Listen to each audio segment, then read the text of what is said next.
예수 그리스도께 하나님이 그 아들이신데 이 땅에 보내셔서 그 아들이 모든 의를 이루셔서 다 이루었다. 요한복음 19장 30절에.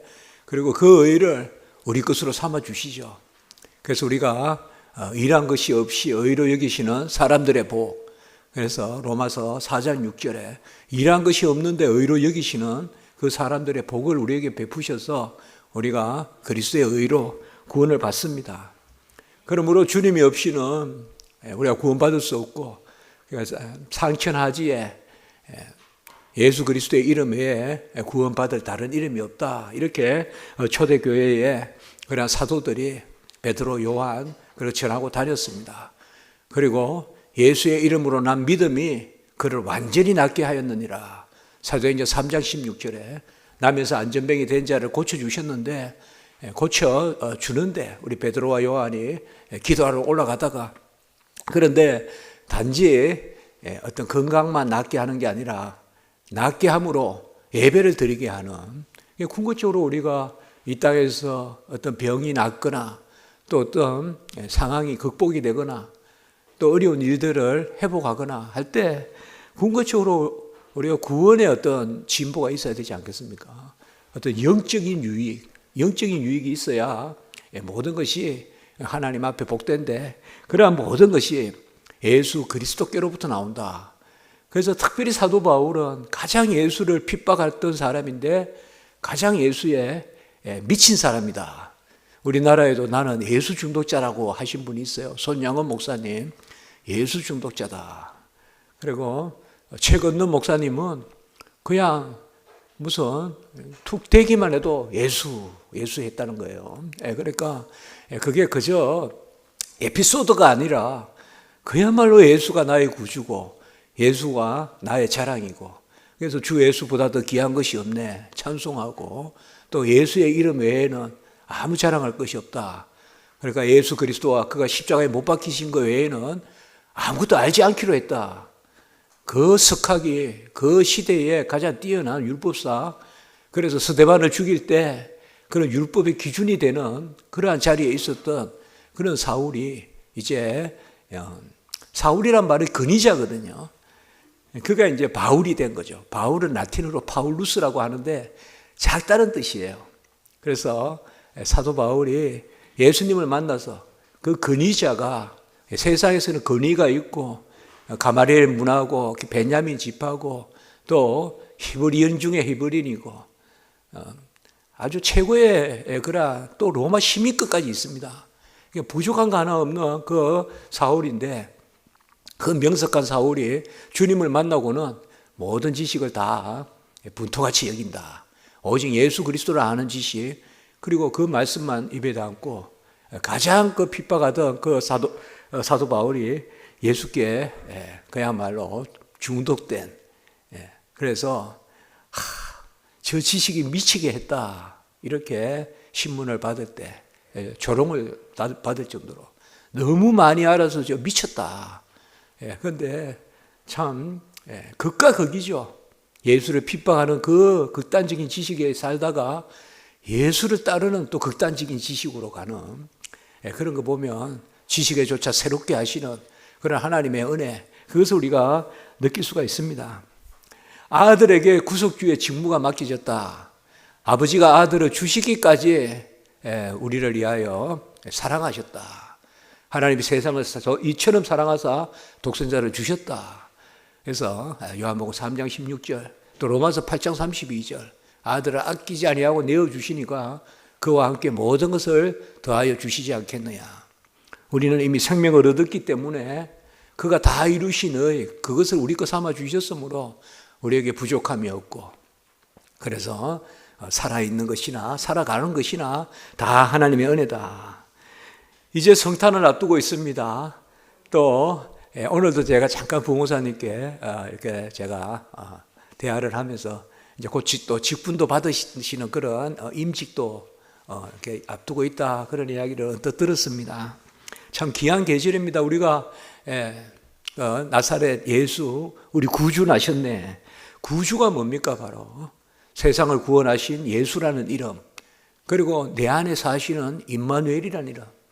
저는 구주, 구세주 이런 말이 어떻게 보면 교회에 가서 어릴 때 제일 처음에 가장 이렇게 낯설면서도 와닿던 그 호칭이 구주였던 것 같아요. 그래서 교회에 가서 구주란 말을 들었어요. 구주. 예. 그게 이 땅에 구주 오셨네. 그래서 그 구주는 마태복음 1장 21절에 이름을 예수라 하라. 그가 자기 백성을 구원하실 자이심이라. 자기 백성을 구원하실 자이로서의 예수. 그리고 처녀가 잉태하여 아이를 낳으니 임마누엘이라 하리라. 번역한적 하나님이 우리와 함께 하신다 함이라.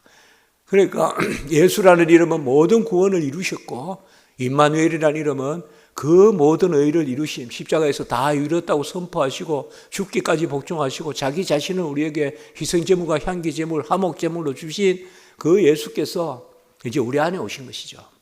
보혜사 성령이 임하여서 이제는 내가 사는 것이 아니요 내 안에 그리스도가 사시고 이제가 육체 가운데 사는 것이 아니라 믿음으로 산다. 갈라디아 2장 20절에 그렇게 말씀합니다. 예수님이 우리를 이끄심은 단지 생명이 아닙니다. 전생애의 역정 가운데 the whole course, 전체 우리 인생의 전 트랙을, 전 경기를 하나님이 우리에게 은혜로 베푸십니다. 그 은혜가 바로 예수입니다.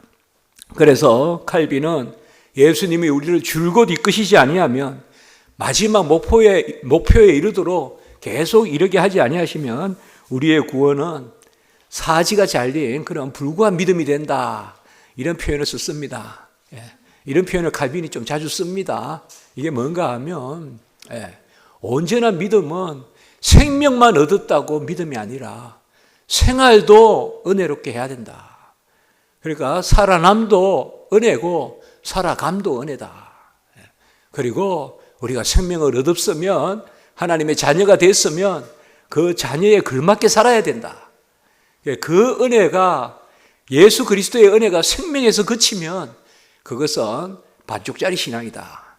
그래서 우리의 믿음이 예수 그리스도의 구원의 은혜가 바로 끝까지 우리를 이끈다라고 이렇게 말씀했습니다. 성도의 견인이라는 게 있습니다. 견인이라는 것은 하나님 편에서는 끝까지 우리를 이끄신다는 뜻이고 우리 편에서는 그 가운데 끝까지 참는다는 것입니다. 그래서 끌견자, 끌인자, 그리고 참을견자, 참을인자 다 쓸 수 있습니다. 그래서 예수 그리스도의 은혜로 우리를 끝까지 이끌어 가시기 때문에 그렇지 않다면 우리가 그 은혜가 사라진다.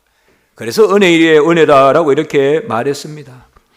우리 구원의 전 과정을 주님께서 다 이루셨습니다. 우리에게 생명을 주셨습니다. 그리고 생활도 주십니다.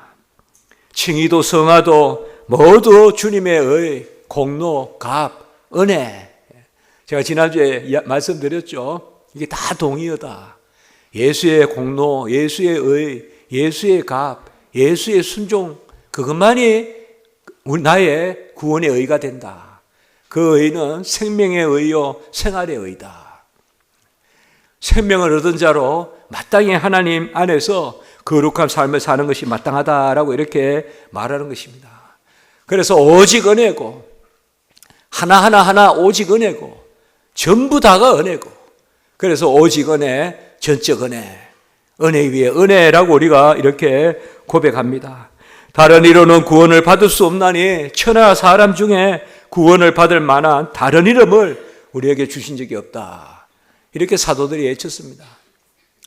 제가 성경을 읽으면서 또 이렇게 기독교 역사 책이나 이런 거 읽으면서 또 오늘날 우리를 생각해 보면 자꾸 조금씩 십자가에서 멀어지고 있지 않은가.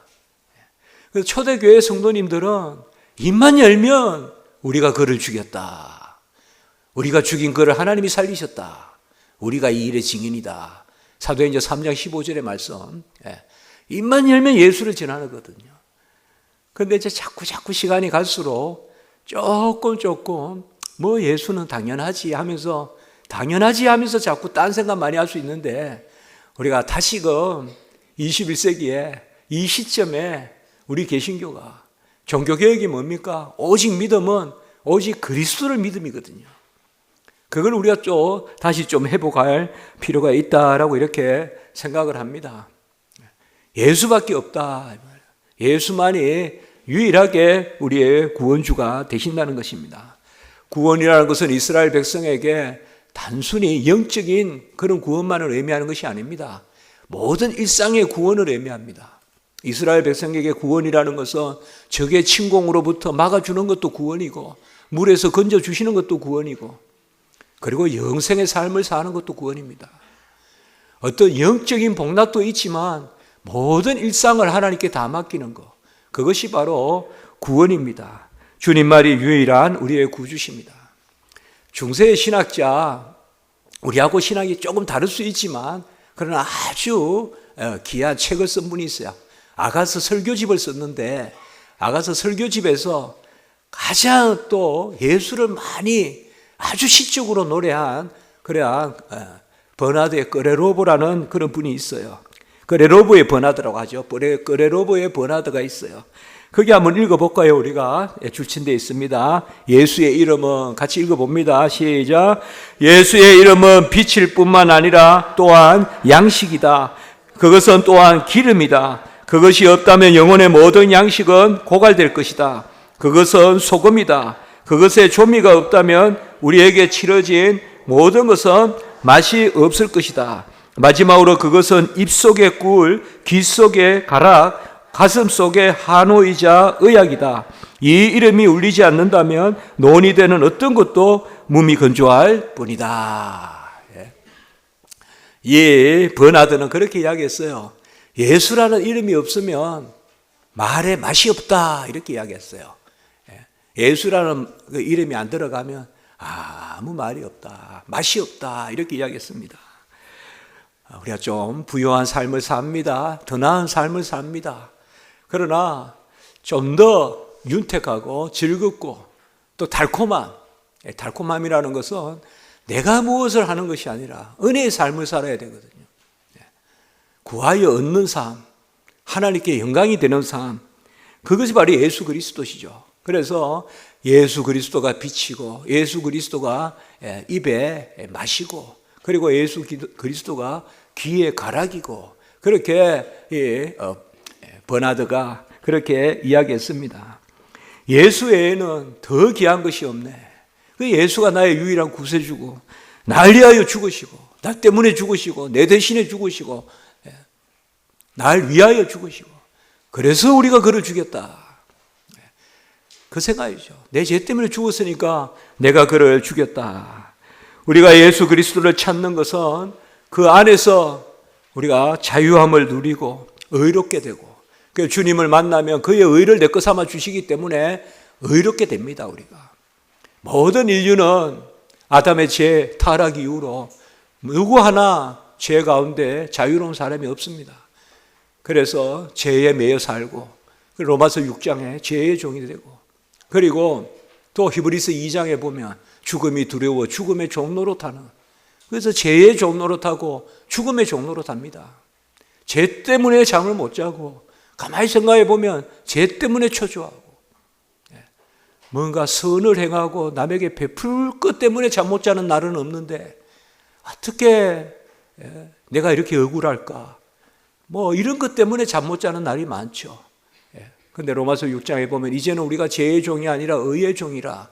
죄의 종은 의에 대해서 자유로우나 죄에 매여 있고, 의의 종은 죄에 대해서는 자유로우나 의에 매여 있다. 죄 짓는 거에 대해서는 무관하다 이 말. 죄 지으면서 잘 사는 거, 죄 지으면서 또 의시 되는 거, 이런 것 때문에 고민하지 않는다는 거죠. 그런 것은 그냥 안중이 없다는 거죠. 어떻게 의롭게 사는가? 저도 간혹 우리 신학생들을 대하다 보면 안타까울 때도 많아요. 그러나 한 가지는 믿어요, 저는 신학생들. 그래도 저 학생들은 의의 종이다. 죄에 대해서는 자유로우나 의에 매여 있다. 어쨌든 주를 위해 살려고 할 거 아닌가. 뭐 저도 제 자신 보면 그렇거든요. 어쨌든 복음 전하고 싶고, 어쨌든 더 개혁신학, 보수신학 이런 거 전국에 좀 알리고 싶고, 저는 그런데 좀 그렇게 생각하거든요. 이제 그겁니다. 바로 예수 그리스도께서 우리에게 모든 기업을 다 물러주시고, 보아스가 룻을 사듯이 주님이 우리를 물으셨습니다. 그래서 우리 자신을 사셨어요. 그저 룻이 보리 이삭 죽고 보리 이삭을 몇 마리 더 주는 것이 아니라 룻 자신을 사가지고 유다 지파로 그 모함 여자를 드렸거든요. 우리도 다 이방인이요 나그네요 객인데 예수 그리스도 안에서 그 담이 무너지고 그래서 우리도 하나님의 한 자녀가 된 줄 믿습니다. 기꺼이 기쁨 가운데 우리에게 예수님께서 하나님의 간용을 끝까지 참으시는 가운데서 아들을 보내셔서 우리를 구원하셨습니다. 그래서 하나님이 우리를 구원하시고 거듭나게 하시고 이제 우리 안에서 하나님은 거듭난 것을 찾으시고 그것을 통하여서 영광받고자 하시는 것입니다. 그래서 하나님은 우리에게 하나님의 어떠하심을 드러내시기를 원해요. 그래서 의를 자랑하는 것보다 죄를 자랑하는 것, 죄를 자랑할 건 아니지만 하나님 앞에는 죄를 들고 나가야 돼요. 의사 앞에 병을 들고 나가듯이 의사 선생님 앞에 가서 안 아프다 하면 의사 선생님이 잘못 오셨어요 하겠죠. 그건 이제 나는 너 무관하다. 그러니까 나는 죄인이로소이다 하니까 베드로에게는 나를 따르라. 사람을 낳는 어부가 되게 하리라. 이렇게 말씀했어요. 그러나 부자 청년이 와서 내가 율법을 다 지켰고 또 이렇게 이야기하고 마치 바리새인이 기도하듯이 내가 금식을 몇 차례 했고 기도를 몇 차례 하고 이러니까 주님은 또 뭐요? 나는 도무지 너를 알지 못한다 라고 이렇게 말씀했습니다. 하나님이 우리와 관계를 맺으시는 것은 우리 편에서는 믿음이고 바로 하나님 편에서는 은혜입니다. 그래서 이 땅에서 우리가 은혜로 살게 하시고 같이 해볼까요? 이 땅에서는 은혜요. 천상에서는 상급이다. 하늘나라 가져갈 것은 은혜로운 것밖에 없습니다. 거듭난 것만 상급으로 가져갑니다. 거듭난 것만. 그렇게 아셔야 돼요, 여러분들. 우리의 소유도 거듭난 소유는 상급으로 가져가요. 그러나 그대로 있는 소유는 이 땅에서 다 썩을 뿐이에요. 그래서 이 땅에서는 은혜요, 지상에서는 은혜요, 천상에서는 상급이로다. 그게 우리의 삶이에요. 은혜 위에 은혜로라. 우리가 아직 죄인 되었을 때 그리스도께서 우리를 위하여 죽으심으로 하나님께서 우리에 대한 자기 사랑을 확정하셨느니라. 아버지의 사랑, 아들을 주시기까지 하시는 아버지의 사랑.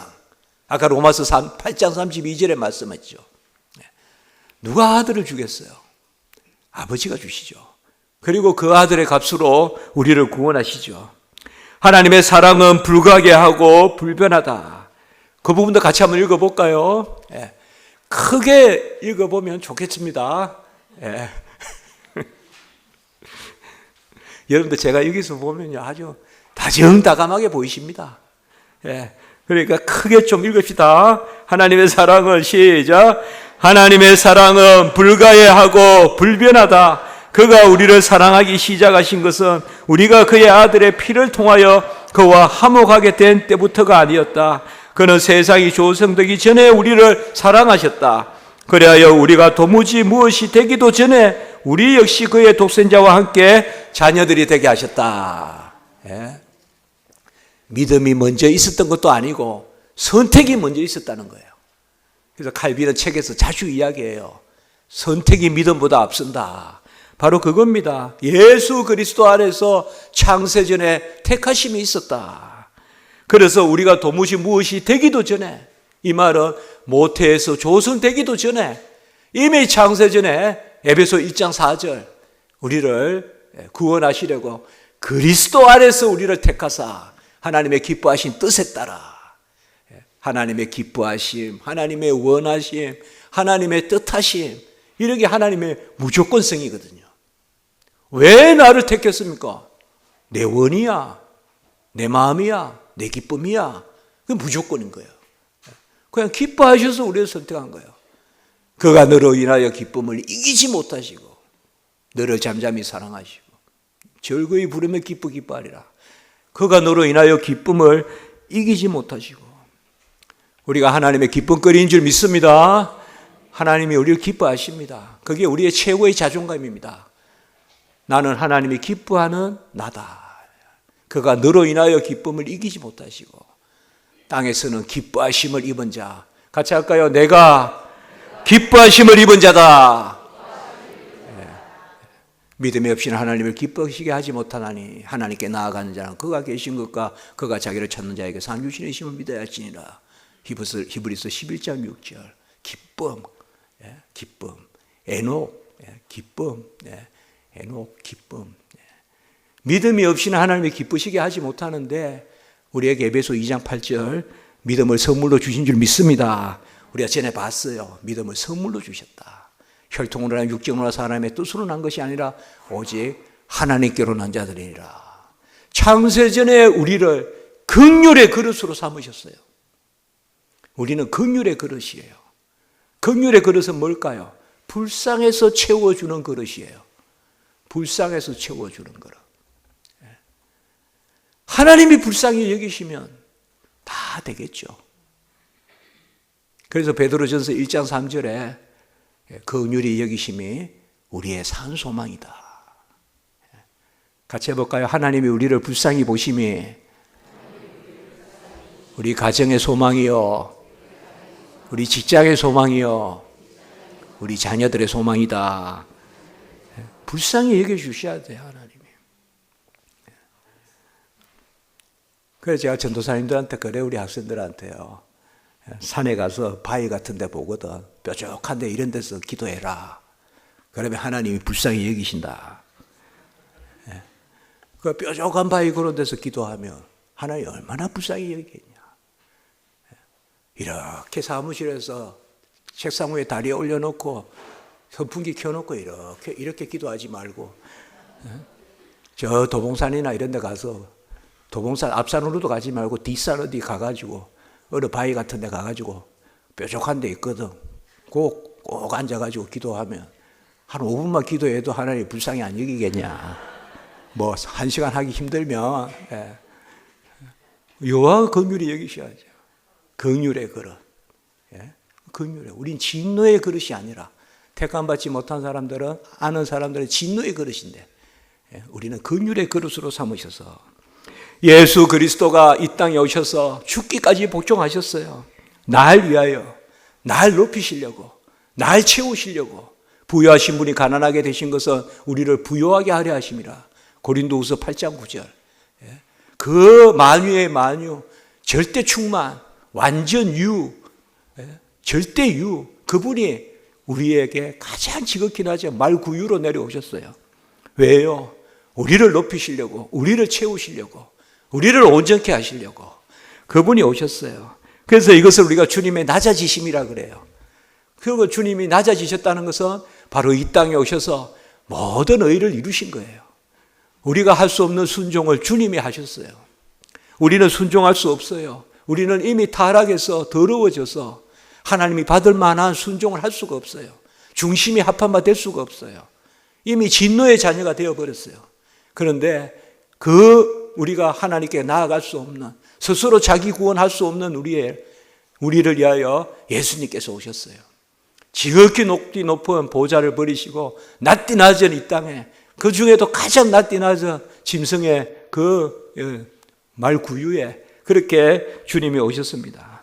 그리하여 우리 대신에 죽으시고, 그리하여 죽음 가운데 죽음을 이기시고 부활하시고 우리가 그와 함께 죽고 그와 함께 살고, 그래서 그의 죽음과 그의 부활에 참여하게 하려 하심이라 로마서 6장 5절에 말씀했어요. 제가 한국에 와서 처음 읽었던 게 뭡니까? 이순신의 기문소설 있잖아요. 그 기문소설 있죠. 칼의 노래인가 그거 읽어봤어요. 거기 보니까 제일 앞에 그런 거 나오더라고요. 다른 사람은 살 길을 생각하는데 이순신은 죽을 길을 생각한다. 아마 그 노래한 정전도 생각하고 이제 소설가가 썼겠죠. 소설가의 이야기니까요. 그러나 우리가 잘 죽어야 돼요. 이순신은 어디서 죽을까? 다른 모든 장수들은 어떻게 살까? 자기 살 곳을 생각하는데 이순신은 어디서 제대로 죽을까? 그 생각을 했다는 거예요. 그래서 마치 자기가 정한 그 죽음의 한 점으로 자기 생애를 끌고 가서 끝내 노량에서 죽었다. 뭐 그렇게 소설가의 어떠한 관점인 것 같아요. 재미있는 관점이죠. 그러니까 마지막 노량해전에서 죽은 것이 다 이순신의 어떤 처음부터의 여정이다 이거죠. 저는 그렇게 생각했어요. 카레 노래 그걸. 워낙 그 작가가 글을 잘 쓰니까요. 그런 생각을 해봤어요. 그런데 주님이 이 땅에 오셔서 우리가 제대로 죽어야 돼요. 제대로 죽는 거는 구주와 함께 죽어야 돼요. 구주와 함께 나 죽었으니 구주와 함께 나 살았도다. 구주와 함께 죽어야 돼요. 그리고 구주와 함께 살아나요. 주와 함께 죽으면 부활할 줄 믿습니다. 의인의 부활, 생명의 부활, 첫째 부활. 부끄러운 부활 아니고 악인의 부활 아니고 영생하는 부활. 하나님의 자녀로서 예수 그리스도 얼굴 마주보고 그 영광 가운데 사는, 제대로 죽어야 돼요. 사도 바울은 나는 날마다 죽노라. 날마다 죽노라. 그렇게 말씀했어요. 우리 사도신경은 예수님의 잉태로부터 우리가 해 사도신경 하지 않습니까? 바로 죽으심까지 모든 것에 구원의 요체가 사도신경에 들어 있습니다. 주님께서 이 땅에 오셔서 죽기까지의 모든 우리의 철로 역정이 있지 않습니까? 역정이라는 말이 바로 인생의 전체 과정을 역정이라고 하는 거거든요. 라틴어로 크루수스라고 하는데요. 라틴어로는 그 철로의 역정, 우리가 하늘 가는 길, 하늘 가는 그 역정의 모든 과정을 바로 주님께서 다 감당하셨어요. 그래서 그 나그네가 철로 역정에 보면 십자가를 보니까 다 그냥 죄짐이 떨어져 나가고 손에는 성경이 들려있고 자기 몸에는 세마포 두루마기 옷이 또 두루마리 성경이, 그건 이제 철로역정에 나오는 이야기거든요. 십자가를 보니까 십자가가 밝히 보이거늘 누가 너희를 깨드냐. 십자가를 보고 철로의 역정에 우리가 은혜 가운데 나아갈 줄 믿습니다. 전체 우리가 뛰어야 갈 인생의 코스가 있잖아요. 그래서 경주하는 자가 표대를 향하여. 그런데 우리는 이미 붙잡힌 바 된 그것을 붙잡으러 간다 그랬잖아요. 그게 고백신앙이거든요. 우리는 벌써 붙잡혔어요. 붙잡힌 바 된 그것을 붙잡으러 간다. 이 고백신앙이에요. 우리는 거룩하다 인침을 받았어요. 거룩한 백성이요. 왕같은 제사장이 거룩한 백성이요. 거룩한 족속이요. 거룩하다고. 그래서 거룩하다고 성도라고 불리는 가운데 날마다 거룩해지죠. 같이 해볼까요? 붙잡힌 바 되었으니 붙잡으러 간다. 이게 성도의 생활이에요. 우리가 붙잡아서 붙잡는 게 아니에요. 그럼 얼마나 피곤하겠어요. 그런데 이미 그가 우리를 붙잡았어요. 붙잡힌 바 되어서 붙잡으러 간다. 그러니까 은혜에 붙잡힌 바 된 거죠. 그래서 전생애의 역정을, 그 전생의 코스를, 우리 각자에게 인생의 코스가 있지 않겠습니까? 마라톤 선수가 코스를 뛰듯이 그 코스의 은혜가 예수 그리스도시다. 그래서 우리의 율법의 저주로부터 구출해내는 은총의 은혜니 그리스도의 삶 전체에 미친다, 이렇게 말했습니다. 나의 잉태부터 우리의 생명이 시작되듯이 주님도 잉태 때 오셨어요. 성육신은 잉태예요. 출생이 아니라. 지난 시간에 말씀했어요. 그리고 내가 나듯이 예수님도 나셨어요. 진통 가운데 항막한 가운데 났어요. 그래서 말구에서 나셨어요. 그리고 예수님도 자라셨어요. 지혜와 키가 자라고. 그리고 예수님이 죽기까지, 그리고 다 이루었다. 그러니까 우리의 인생의 구원의 단위가 잉태 때부터 죽음까지거든요. 그 모든 의를 다 이루시고 주님께서 죽기 전에 다 이루었다 선포하시고 영원히 떠나가시니라. 요한복음 19장 30절에 다 이루었다 하시고 영원히 떠나가시니라. 우리를 위한 모든 의를 다 이루셨다고요. 예수가 다 이루셨네. 그래서 다른데 우리가 눈 돌리지 않는다고요. 왜 한국에 이단이 이렇게 많아요? 전부 다 다른 데 눈 돌리게 하는 거예요. 이게 미혹이에요. 이게 요한일서 4장의 미혹의 영이에요. 예수 외에 다른 것이 있다고 찾아다니게 하는 거. 우리는 예수의 의밖에 없는 줄 믿습니다. 마지막 때까지 의는 예수의 의밖에 없고 그 의를 이미 우리에게 잊혀주셨어요.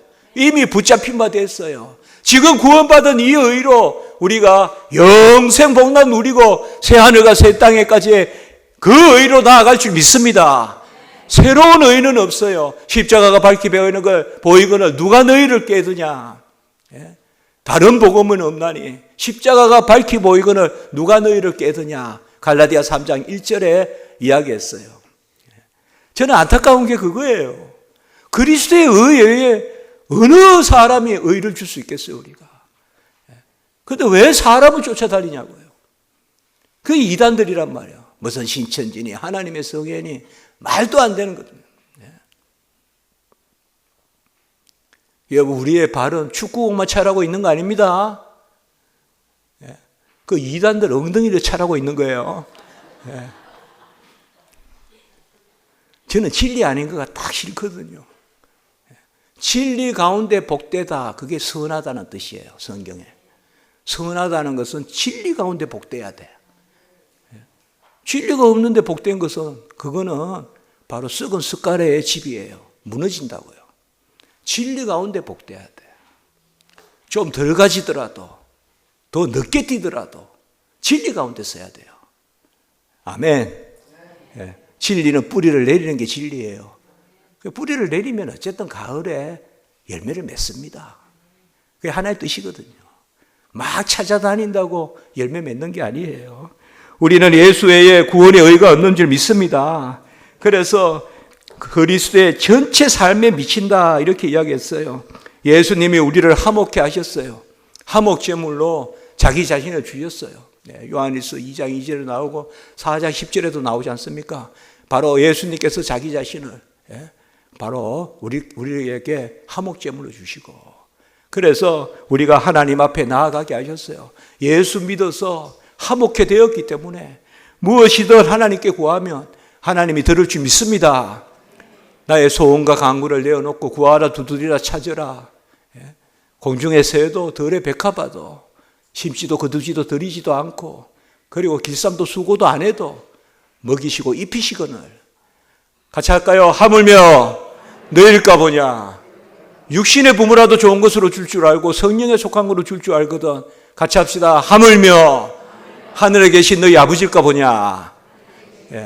하물며 공간복음에 나오잖아요. 그리스도는 사람이 되셔서 순종하셨어요. 그래서 그가 모든 의, 공로, 순종, 감, 그것이 다 우리를 위한 것이에요. 내 순종 믿지 마세요. 그리스도가 순종하신 거예요. 우리는 그리스도의 순종에 대해서 아멘 하는 순종인 줄 믿습니다. 다시 고린도후서 1장 20절, 지난주도 말씀드렸는데요. 하나님의 약속은 얼마든지 그리스도 안에서 예가 되니 그런즉 우리가 아멘하여 하나님께 영광을 돌리게 되느니라. 우리의 구원에 의해 순종은 행하신 순종, 당하신 순종, 모든 고난 당하시고 수치 당하시고 욕 보시고 한 그 당하신 순종, 그리고 모든 의를 이루어 가시는 그 율법의 순종, 그것은 다 나를 위한 것입니다. 그래서 예수님이 예하신 거예요. 예수님이. 다시 한번 해볼까요? 이게 다 동의어입니다. 같이 합니다. 그리스도의 의, 그리스도의 공로, 그리스도의 값, 그리스도의 순종. 그 네 가지의 동의어가 같이 합니다. 그리스도의 은혜. 그래, 예수의 의밖에 없고 예수의 공로밖에 없고 예수의 값밖에 없고 예수의 순종밖에 없고 예수의 은혜밖에 없는 줄 믿습니다. 다른 데서 은혜 찾으면 안 돼요. 다른 데서 의 찾으면 안 돼요. 다른 데서 값 찾으면 안 돼요. 우리가 구원에 이르는 유일한 값은 예수 그리스도의 대속의 값인 줄 믿습니다. 주께서 다 이루시는, 잉태로 오시고 나시고 사시고 죽기까지 복종하시는, 그래서 소유를 주신 것이 아니라 그 자신을 주신 값, 그 자신을 향기로운 제물, 희생 제물로 드리시고, 에베소 5장 2절, 그 자신을 대속물로 주시고, 디모데전서 2장 6절, 그 자신을 우리 대신해 주시고, 디도서 2장 14절, 그 자신을 주신 거예요. 그래서 우리도 자신을 드리기에 힘쓰라.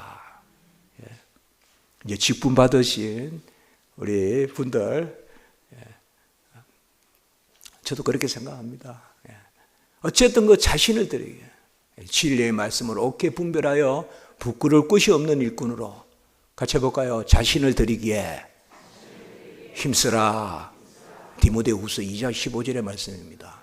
자신을 드리기에 힘쓰라. 이거 경건의 비밀, 믿음의 비밀로 풀어가십시오. 우리 직분을 받으시는 마음 자세는, 저도 제 노력, 제 어떤 말, 제 지식, 그런 것으로 섬기면 교회를 개척해서 될 줄 알았는데 아니에요. 크게 깨달았어요, 제가. 그래서 목사님들 대단하다. 저한테 배우고 목회하는 목사님들 대단하다. 우리 또 길승훈 목사님도 대단하시다. 우리 목사님들은 다 존재로 맞서는 거예요, 하나님 앞에.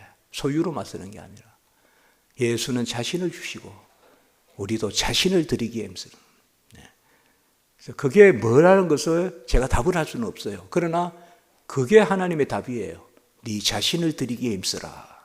아멘. 우리 자신을 드리기에 힘쓰라. 그가 영혼을 버려 사망에 이르게 하여 범죄자 중 하나같이 되었고, 그가 우리의 생명의 양식이요 또 우리의 가라지 않는 생수입니다. 그래서 내 살을 먹고 내 피를 마시지 아니하면 영생이 없다. 그래서 예수 그리스도가 그야말로 배고픈 자에게, 우리 금식도 해보잖아요. 그러면 금식에는 그릇이 생각납니까? 밥이 생각나죠. 금식하기 전에는 예쁜 그릇에 담겼다 해요. 금식하면 그릇이 필요 없어요. 밥만 생각나요. 우리의 밥은, 우리의 생수는 예수인 줄 믿습니다. 그걸 이제 신학적인 용어로는 진료라 그래요. 진료. 철학 용어일 수도 있는데, 그래서 내 살을 먹고 내 피를 마시지 아니하면 영생이 없다. 그래서 우리를 위한 생명의 진료란 말 제가 좀 낯설어도 썼는데, 바로 생명을 주는 그 자체가 예수다 이거예요. 배고프면 밥을 먹어야 되잖아요. 목마르면 물을 먹어야 되잖아요. 그래서 내가 생명의 양식이요, 내가 하늘로부터 내려온 떡이요, 내가 가라지 않는 생수요, 내 배에서 생수의 강이 흘러넘치리라. 그것이 바로 뭐예요? 예수예요. 예수가 빛이요, 예수가 생명이요, 예수가 말씀이요, 예수가 진리요, 예수가 은혜요, 예수가 생명이요, 예수가 부활인 줄 믿습니다. 예수가 생명의 떡이고 예수가 가라지 않는 생수예요. 육신의 물은 먹으면 돌아서면 또 갈증이 일어나요. 그러나 내가 주는 물은 영원히 목마르지 아니하리라. 아멘. 그게 바로 주님이 자신을 주신 거예요. 우리 생명을 주신 거예요. 그래서 인자의 살을 먹지 아니하고 인자의 피를 마시지 아니하면 너희 속에 생명이 없다. 이렇게 말씀했어요. 마치 성찬을 바라보듯이 주님이 말씀하셨죠. 우리가 성찬을 거행하잖아요. 주께서 잡히신 바의 떡을 가지고 축사하시고 떼어 가라사대 이것은 너희를 위하는 내 몸이니, 이것은 너희를 위한 내 몸이니 이것을 먹을 때마다 나를 기념하라. 그리고 식후에 잔을 가지셔서 축사하시고 가라사대 이 잔은 새 언약의 피니 이것을 행하여 마실 때마다 나를 기념하라. 그게 바로 예수 그리스도의 살과 피요. 우리는 예수 그리스도의 살과 피를 먹고 마시면 예수 자신을 먹고 마시는 거예요. 예수 자신을 우리에게 주시는 거예요. 아멘! 예수 자신을 우리에게 주신다고요. 그래서 주와 함께 동행하고 이제는 내가 사는 것이 아니라 내 안에 그리스도가 산다. 예수님이 이 세상에 온 세상 죄를 지고 가는 하나님의 어린 양, 우리를 위한 속죄 제물이 되시고 모든 불의한 것을 다 가져가시고 다 감당하시고 우리에게 의의 근원이 되시고 구원의 근원이 되시고 히브리서의 구원의 창시자가 되신 줄 믿습니다. 주님이 구원의 근원이시요 구원의 창시자라고 말씀했잖아요. 그래서 예수 안에 들어가면 기쁨이 있고 희락이 있고 화평이 있고 주와 함께 우리가 푸른 초장에서 놀고 그 주님의 품함에 안겨 있고 어린 양이 목자의 품에 안기듯이 그것이 바로 주님께서 우리를 위하여 죽으신 거예요. 주님은 무죄하세요. 흠이 없어요. 고린도후서 5장 21절 아주 중요한 구절이거든요. 한번 같이 읽어볼까요? 고린도후서 5장 21절 시작. 하나님이 죄를 알지도 못하신 이를 우리를 대신하여 죄로 삼으신 것은 우리로 하여금 그 안에서 하나님의 의가 되게 하려 하심이라. 죄가 없으신 분, 절대의, 절대선, 절대거룩 그 예수 그리스도께서 낫디 낮이 흠하디 흠한 그 형틀의 자리로 나아가시는 죄인의 자리로 나아가시는 수치의 자리로 나아가시는 그 달려서 발을 땅에 대지 않고 달려서 죽는 저주의 죽음을 죽으시는 그 자리로 나아가시는 그것은 바로 그 고스란히 우리의 죄를 가져가시기 위한 거죠.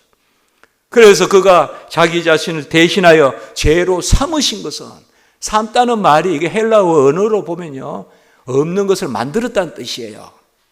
예수님은 죄가 없는데 막 죄를 만들듯이 했다면 자기 죄로 뭐로 우리 죄를 다 가져가셔서 자기 죄로 삼으셔서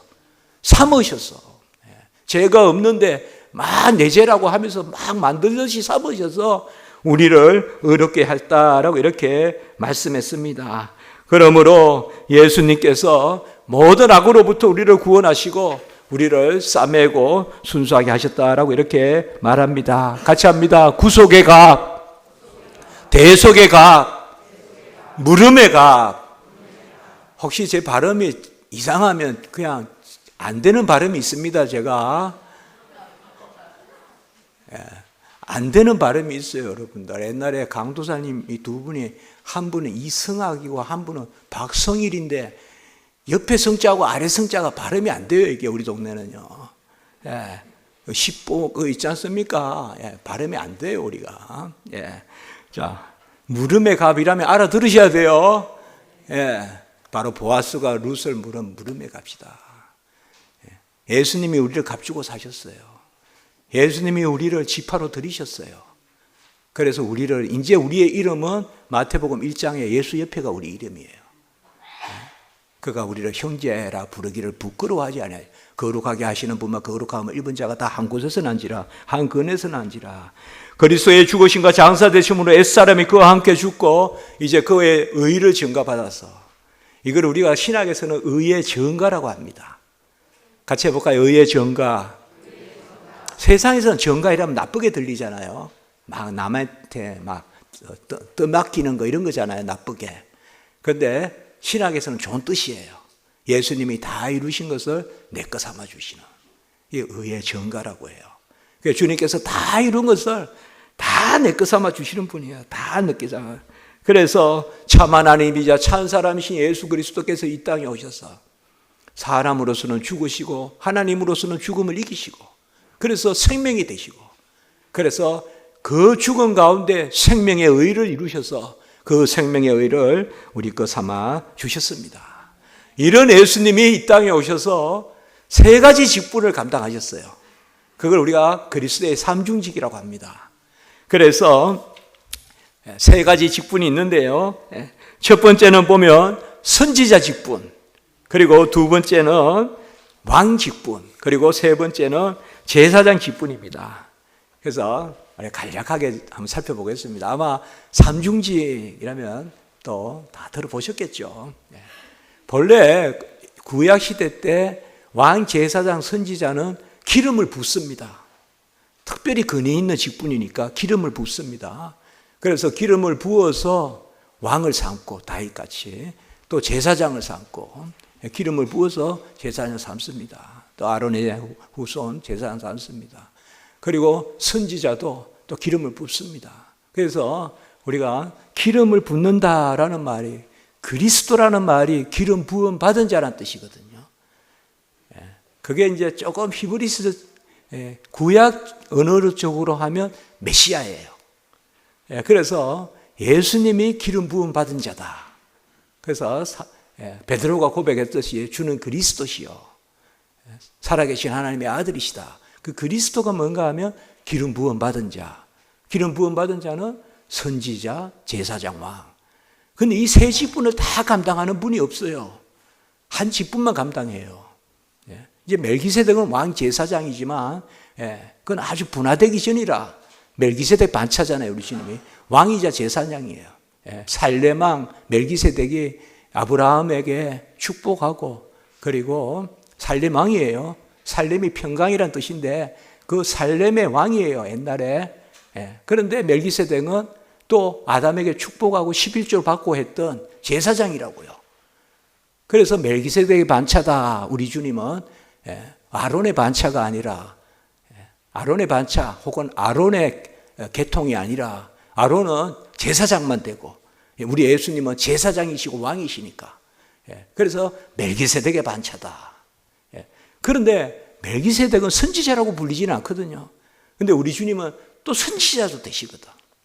우리 주님은 선지자시요, 또 제사장이시요, 왕이십니다. 그 이것을 우리가 그리스도라고 하는 거예요. 그래서 주는 그리스도시요 할 때 그리스도시요 베드로가 고백했잖아요. 빌립보 가이사랴에서. 그러니까 잘하였도다. 이를 알게 한 것은 육신이 아니라 하늘에서 아버지가 알게 하셨다. 그리고 내 이 고백 위에 교회를 세운다 하셨잖아요. 이게 아주 중요한 고백이란 말이에요. 주님이 이 땅에 오셔서 이 삼중직을 감당하셨다. 첫 번째가 뭔가 하면 선지자 직분입니다. 우리 선지자라면 이사야도 알고 금방 알지 않습니까? 4대 선지, 우리가 대선지자, 소선지자 있지 않습니까? 그래서 선지자 직분은 뭔가 하면 바로 진리를 알게 하시는 것입니다. 하나님 편에서 내려오는 직분입니다. 그렇게 생각하시면 돼요. 하나님 편에서 하나님 대신에 우리에게 하나님의 뜻을 알려주시고, 그리고 대의 진리를 알려주시고, 그리고 어떨 때는 심판도 예언하시고, 그리고 또 구원의 회복도 말씀해 주시고, 그게 선지자 직분입니다. 그래서 주님은 이 땅에 오심 길이요 진리요 생명인데, 길이요 진리요 그게 선지자의 직분이에요. 그런데 잘 아실 것은 예수 그리스도께서 알게만 하실 뿐만 아니라 예수님은 알게 하시면 이루십니다. 그래서 예수님의 선지자 직분은 알게 하시는, 가르치고 선포하실 뿐만 아니라, 그래서 갈릴리 방방곡곡에 다니시면서 해당에서 가르치시고 갈릴리 방방곡곡에서 전파하셨잖아요. 오늘날로 말하면 전파는 설교예요. 그리고 가르치고 설교하고, 그렇게 하셨잖아요. 그것과 함께 예수님은 말씀하시면 이루어지거든요. 그래서 예수님의 선지자 직분은 바로 진리를 알게 하시는 직분, 가르치고 선포하는 직분과 함께 성취하는 직분이에요. 그래서 선지자 직분은 말씀대로 이루시는 것도 선지자 직분이에요. 왜요? 하나님은 말씀하신 적 이루시니까. 그러니까 예수님의 말씀이 서기관과 다르고 근이 있는 자와 같다. 그렇게 산상복음 마지막에 나오지 않습니까? 7장 29절입니까? 마태복음 그게 나오지 않습니까? 예수님의 가르침이 왜 근위가 있을까요? 왜 우리가 저 사람 말에 근위가 있어? 그거는 뭐예요? 말한 대로 된다는 거죠. 그래서 예수님은 이 땅에 오신 선지자예요. 빛으로 오셨는데 그 빛이, 그 영광이 은혜와 진리가 충만하다. 예수를 만나면 영적인 눈이 떠있는 줄 믿습니다. 구원의 차트가 열리는 줄 믿습니다. 구원의 지식이 확 열려요, 우리 안에. 그 예수예요. 그래서 그리스도의 영이 임하면, 진리의 영이 임하면, 요한복음 14장 17절, 15장 26절, 진리의 영이 임하면 예수 그리스도께 가르친 것을 생각나게 하고, 모든 것을 알게 하고, 우리가 예수가 내 안에 계심을 깨닫게 하고, 다 이런 것들이 진리의 영이 임하면, 예수가 임하면, 그래서 이제는 내가 사는 것이 아니고 내 안에 그리스도가 살고. 두 번째는 바로 왕직입니다. 우리 제사장직을 먼저 할까요? 제사장직. 여러분, 선지자 직분은 하나님 편에서 내려오는 직분이죠. 제사장 직분은 우리의 하나님의 자녀들을 대표해서 올라가는 겁니다. 그래서 제사장 직분은 두 가지가 있습니다. 제사 드리는 것과 기도하는 것. 구약에 보면 제사장들이 제사 드리지 않습니까? 그리고 대제사장은 만 1년에 한 번 지성소에 들어가지 않습니까? 그게 제사장이에요. 그리고 기도하는 것. 그게 제사장의 2대 직분은 기도하는, 제사 드리는 것과 기도 드리는 것. 오늘날로 말하면 예배 드리는 것과 기도 드리는 것. 아까도 말씀드렸지만 사무엘이 기도 쉬는 죄를 범하지 않겠다. 그래서 이게 제사장 직분입니다. 그 제사장 직분은 우리 편에서의 그러한 대표입니다. 그러니까 우리 하나님의 백성, 하나님의 자녀 편에서 하나님께 올라가는 그 대표. 선지자는 내려오는 대표. 그리고 방향이 중요합니다. 방향이. 여러분 오늘 거는 안 해도 될 것 같습니다. 지금 담임 목사님 안 계셔서 시험이 안 낼 것 같거든요. 시험이 안 낼 것 같으니까 오늘 거 그냥 듣고 잊어버리십시오. 선지자는 내려오는 직분이다. 이거 막 머리 쓰면서 막 더 힘들어요. 이거 삼중지 구별이 안 돼요. 이거 저도 신대원 시험 치고 할 때 잘 뭐가 어디까지가 선지자직인지. 근데 제가 지금 정확히 말씀하는 거예요. 선지자직은 알게 하시는 것과 이루시는 것. 그래서 하나님 편에서 하나님 대리로 내려오시는 것. 그게 예수님이시란 말이에요. 그리고 제사장직은 우리 편에서 올라가는 것. 우리가 하나님을 향하여 예배드리고 그리고 기도하잖아요. 그게 예수의 이름으로. 모든 걸 예수의 이름으로 해야 돼요, 여러분들. 아까 했잖아요. 예수의 의와 공로와 예수의 순종과 예수의 그 값과 예수의 은혜의 의지에서 기도하는 거예요, 우리가. 그래서 예수의 이름으로 기도하는 거예요. 아멘. 다른 상처나지에 다른 거 의지해서 기도할 게 없어요, 우리가. 뭐 나무의 의지에서 뭐 어떤 사람의 의지에서 기도 안 해요. 오직 의는 예수니까 예수의 의지에서 기도하는 거예요. 아멘. 예수의 의지에서 예배 드리는 거예요. 우리는 기도만 예수의 이름으로 하는 거 아닙니다. 예배도 예수의 이름으로, 헌신도 예수의 이름으로. 헌신도 예수의 이름으로 하는 거예요. 직분도 예수의 이름으로 감당하는 거예요. 내 공로로 감당하는 거 아니에요. 내 의로 감당하는 거 아니에요. 예수의 의로 감당하는 거예요. 그게 예수님의 제사장 직분이에요. 올라가는. 그래서 우리를 대신하여. 그래서 그가 히브리서에도 나오고 로마서에도 나오지만 보좌 우편에서 친히 우리를 위하여 간구하신다. 이런 것이 제사장 직분입니다. 특별히 주님은 이 땅에 제사장이시자 제물이 되셨잖아요. 그래서 자기 자신을 제물로 드리셨잖아요. 그러니까 두 번 드리지 않죠. 단번에 영원한 온전한 제사를 드렸죠. 이게 제사장 직분이에요. 그래서 모든 의를 이루시고 그리고 지금도 우리를 위하여 제사장 직분을 감당하세요. 지금도 보좌 우편에서 친히 우리를 위하여 간구하시는 줄 믿습니다. 하늘 성소 참 성소에 들어가셔서 그가 유일한 제사장이에요. 그의 찢긴 몸이 찢겨진 휘장이에요. 지성소의 휘장이에요. 예수의 찢긴 몸으로 아니면 들어갈 자 아무도 없어요. 예수의 찢긴 몸으로 들어간다는 게 뭘까요? 예수가 창에 찔리시고 물을 흘리시고 피를 흘리시고 죽으신 그 의가 내 의단 말이에요. 그래서 십자가에 달리신 예수가 하늘에 나아가는 유일한 문인 줄 믿습니다. 예수 공로 의지하여 하늘나라 천상으로 나아갈 줄 믿습니다. 세 번째가 이게 이제 두 번째는 제사장직이에요. 자, 선지자직은 내려오는 거예요. 하나님 편에서. 제사장직은 우리 편에서 올라가는 거예요. 왕직은 뭘까요? 왕직은 제가 몇 차례 말씀드렸어요. 왕은 오라 하면 오고 가라 하면 가라 하는 그러한 왕이 아니라 베푸시는 왕이에요. 다시 한 번 더 설명한다면 겨울에 해가 있으면 당연히 햇빛 쪽으로 가죠, 우리가. 왜요? 오라고 해서 가는 게 아니라 누리려고 가죠. 따뜻함을 누리려고. 하나님의 다스림의 방식은 주시는 거예요. 구름 기둥 주셔서 서늘함을 주셔서 그 한낮의 때약빛에서 시원하게 가게 하시고 그게 뭐예요? 시원함을 누리는 그게 길을 따라가는 거예요. 광야에서. 그게 바로 통치를 받는 거죠. 하나님의 통치 방식은 예수님의 통치 방식은 우리에게 베푸시는 거예요. 그러면 우리가 통치를 받는 방식은 뭘까요? 누리는 거예요. 잘 누리는 것이 잘 다스림 받는 거예요. 어제보다 오늘 더 잘 누리는 거. 누리는 거 그거 너무 나약하고 너무 염치 없는 일 아니에요. 아니에요. 하나님은 우리가 누리기를 원하세요. 그리고 영광 올리기를 원하세요. 우리가 너무 많은 걸 주셨어요. 그런데 의지하고 누리기를 원하세요. 그래서 어제보다 오늘 더 잘 의지하는 게 성화예요. 어제보다 오늘 더 잘 납작 엎드려 기도하는 게 성화라고요. 다른 여러 가지 생각하지 마세요. 우리가 무슨 인격으로 어떻게 도토리 키재기를 합니까? 누가 누구보다 얼마나 더 착합니까? 그거 아니에요.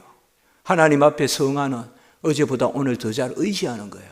어제보다 오늘 더 잘 누리는 거예요. 이 아름다운 자연을 누리시고 햇빛을 누리시고 이 아름다운 우리나라 얼마나 아름답습니까? 그리고 하나님이 내게 주신 그 은혜를 헤아려 보고 받은 복을 헤아려 보아라. 누리시기 바랍니다. 그게 왕식이에요. 그 예수님의 왕식은 다 베푸는데 자기 자신을 주실 만큼 우리를 사랑하시는 왕이시란 말이에요. 자기 자신을 주실 만큼. 그래서 이렇게 생각하시면 됩니다. 앞으로 내가 예수님에게 복종한다라는 것은 예수님께 누리는 거예요. 내가 무슨 마지못해 끌려가는 그런 우리의 주님 왕 아니세요. 그런 왕 아니세요. 주님은 우리에게 자기 자신을 주는 보호자의 어린 양 같은. 여러분 요한계시록에 예수님이 무섭게 그려져 있습니까? 왜 그렇게 자꾸 요한계시록 이런 것을 그릇되게 해석합니까? 요한계시록의 예수님은 철저히 우리를 위하여 자신을 주시는 분이에요. 그래서 우리가 그를 흠모하여 우리의 면류관을 던져 보호자의 어린 양에게 던지는 그게 요한계시록이거든요. 잘 누리는 사람이 가장 착한 사람이에요. 여러분 한번 생각해 보세요. 우리가 언제 가장 착했는지. 아마 가장 은혜가 넘쳤을 때가 착했을 거예요. 그때는 남이 안 보여요. 하나님만 보여요. 그래서 남을 시기하지 않아요. 저도 그럴 때 있었다니까요. 진짜 시기하고 이런 게 없을 때가 있었어요. 그때는 하나님만 보여요. 가장 은혜를 누리면 감사가 넘치면 그게 착해지는 거예요. 세상적인 윤리적인 착한 건 다 거짓말이에요. 은혜가 넘치면 착한 거예요. 은혜가 넘치면 1만 달란트 빚진 것을 탕감받았다 이러면 300데나리온을 탕감시켜줘요. 은혜가 안 넘치면 아무도 300데나리온 1년치 탕감 안 해줘요. 천하의 부자도. 그러나 은혜가 넘치면, 삭개오가 은혜가 넘치면 4배라도 갚겠나이다. 그렇게 될 줄 믿습니다. 예수님이 우리에게 왕이 되시는 것은 베푸시는 거예요. 우리는 누리는 거예요. 예수님이 우리에게 누리게 하시는 그것이 오라 하고 가라는 거예요. 주님이 우리에게 지시하시거든 누림의 길 안내인 줄 아시기 바랍니다. 누림의 길 안내예요. 그게 바로 구름기둥 불기둥이에요. 정오의 서늘함을 누리는 구름기둥, 또 그 한밤의 추위를 따뜻함으로 누리는 불기둥, 그 구름기둥 불기둥을 누리면서 따라가는 게 바로 다스림을 받는 거예요.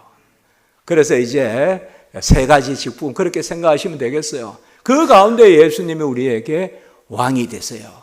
호를 가지신 거예요. 그래서 뭐예요? 우리 주님은 자기 자신을 주시는 왕이세요. 자기 자신을 우리에게 하나 주시면서 이끌어 가시는 그런 만왕의 왕, 만주의 주이신 줄 믿습니다. 우리에게 베풀어 주시고 누리게 하시는. 그래서 주님이 우리의 선지자세요. 그래서 위로부터 우리에게 모든 것을 공급해 주시고 알게 하시고 또 알게 하신 적 이루어 주세요. 그냥 지식만 주시는 하나님 아니에요. 말씀하신 적 이루시고 이루신 적 선하다. 같이 합시다. 뜻하신 적 이루시고 이루신 적 선하다. 바로 예수님이 이 땅에 오셔서 말씀하시고 뜻하신 적 이루시고 이루신 적 선해요. 또 예수님은 우리를 위한 제사장이에요. 우리는 마땅히 빌바를 알지 못하나 성령이 우리 안에 있어서 빌바를 알게 하세요. 로마서 8장 나오는 말씀이십니다. 26절, 27절입니까? 우리는 마땅히 빌바를 알지 못하나 성령이 알게 하시고 하나님 뜻대로 구하고 예수님이 보좌 앞에서 제사장입니다. 그리고 우리 주님께서 왕으로서 우리에게 베풀어 주실 줄 믿습니다. 이런 예수님의 삼중직의 은혜, 이런 것이 우리 모두에게 충만하시기를 간구합니다. 축복합니다. 기도드리겠습니다. 거룩하고 자비로우신 하나님 아버지, 이 귀한 자리에서 또 예수 그리스도의 다 이루신 의와 그 의를 우리 것 삼아 주신과 또 예수님이 우리에게 베풀어 주신과 우리가 그것을 누림을 생각했습니다. 오직 예수, 전적 예수, 모든 영광 우리 주 받으시고 아기 구주 예수 오신 이 아버지의 성탄을 앞둔 이 시점에 우리 모든 성도님들 지켜주시고 보호해 주시고 특별히 새로운 직분을 앞두고 있는 분들에게 깊이 너 자신을 진리의 말씀을 분별하여 너 자신을 드리기에 힘쓰라는 말씀 깊이 새기며 나아갈 수 있는 예수님이 자신을 주셨듯이 우리도 자신을 드리기에 힘쓰는 그런 자리에 서게 해 주시옵소서. 우리 사자 목사님 특별히 신은에 강건하게 붙들어 주시고 모든 행사가 형통케 하시고 소원과 간구와 기도 위에 은혜 위에 은혜를 더하여 주시옵소서. 능력의 큰 종이 되게 해 주시옵소서. 한국교회 지도하는 자리에 서게 해주시고 깊이 기도하고 선포하는 그 말씀마다 능력의 역사가 나타나게 해 주시옵소서. 모든 우리 성도님들 지켜주시고 약한 것 강하게 해주시고 병든 것을 낫게 해주시고 아버지여 필요한 것 채워주시고 이끌어주시고 우리 자녀들도 하나님 긍휼의 그릇으로 긍휼을 베풀어 주시옵소서. 모든 것이 하나님의 뜻에 합하게 하시옵소서. 이제 2분 남은 시간 동안에 하나님이여 큰 은혜가 이 성회에 있게 해 주시옵소서.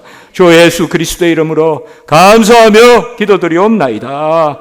아멘.